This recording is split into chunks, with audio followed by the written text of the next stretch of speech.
on the rights of Indigenous peoples, upholding all of our rights, began here in the Bay Area on Alcatraz Island in 1959 and took us to the national and then the international Indigenous movement all the way to the United Nations. And I want to recognize each and every one of you, and especially those that led this struggle, because the UN Declaration affirms that Indigenous peoples have the right to be free of all forms of racial discrimination, including spiritual violence. And we have to recognize that these kinds of symbols are a form of spiritual violence against Indigenous peoples, not just perpetuating the lies in history,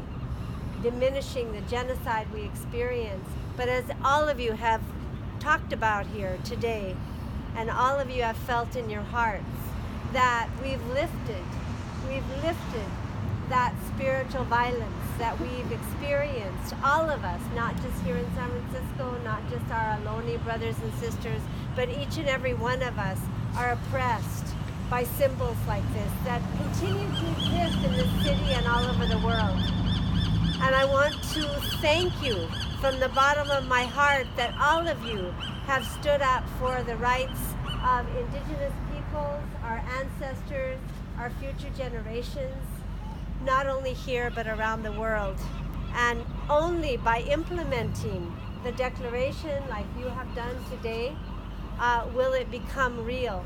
and will it become a force that will continue to support our just demands